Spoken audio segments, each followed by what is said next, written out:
বউ শাশুড়ি দুজনের মাঝে একটু ঝামেলা হয়। দেখুন শাশুড়ি ছেলের বউকে বাড়ি থেকে বের করে দিয়েছে। ছেলে কিন্তু ওখানে এসে উপস্থিত হয়। মা তখন ছেলেকে কয় যে তোর বউ যদি থাকে এই বাসায়, আমি কিন্তু এই বাসায় থাকবো না। ছেলে তখন মাকে কয় যে মা এটা কি করে সম্ভব হয়, আসলে সেও তো আমার স্ত্রী, আমার একটা সন্তান আছে। মা তখন বলে যে আমি কোনো কিছু শুনতে চাই না, তোর স্ত্রীকে এই বাসায় দেখতে চাই না।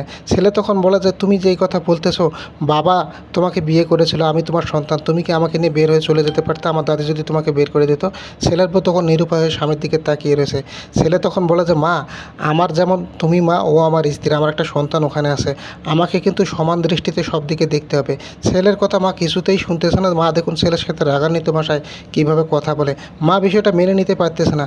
আসলে অনেক অনেক শাশুড়ি আছে তারা ছেলের বউকে একদমই সহ্য করতে পারে না, কিন্তু ছেলেদেরকে এই বিষয়গুলো মাথায় রাখতে হয়, কারণ বউকে অবশ্যই সমান চোখে দেখতে হবে, মাকেও সমান চোখে দেখতে হবে। এই ছেলে কিন্তু পড়ে গেছে এক বিপদে। সে মাকেও সমান দৃষ্টিতে দেখে, বউকেও সমান দৃষ্টিতে দেখে। দিন শেষে সে কিন্তু দুজনের কাছেই খারাপ হয়ে যায়।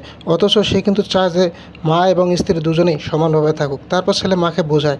মাকে বোঝানোর পরেও কিন্তু মা বুঝতেছে না। সে যে কোনো কিছুর বিনিময়ে তার স্ত্রীকে ওখান থেকে বের করে দিতে চায়। ছেলে তখন বলে যে স্ত্রী যদি বের হয়ে যায় তুমি ওই বাড়ির থেকে বের হয়ে যাবে, কারণ সেও এই বাড়ির বউ, তুমিও এই বাড়ির বউ। আমি চাই তোমরা বের হয়ে গেলে দুজনে চলে যাও। মা রাগ করে ওখান থেকে চলে যায়। ছেলে তখন বলে যে দেখো, মা একটু বৃদ্ধ মানুষ, মাকে একটু বুঝে শুনে নেওয়ার চেষ্টা করো। স্ত্রী তখন বলে যে আমি তো কিছুই বলি না, আমি তো তোমার মাকে কিছুই বলি না। তখন ছেলে বলে যে তুমি কিছু বলো না এটা আমি জানি, কিন্তু কিছু কিছু বিষয় আছে মুরব্বীরা বললে এই বিষয়গুলো মেনে চলতে হয়। স্ত্রীকে সে কিন্তু বোঝায়। স্ত্রীকে বোঝানোর পরে সবার উদ্দেশ্যে একটা মেসেজ দেয় যে বউ শাশুড়ি দুজনের মধ্যে একটু ঝামেলা হতেই পারে, তাই বলে বাড়ির থেকে বের করে দিতে হবে এইটা কোনো সমাধান নয়।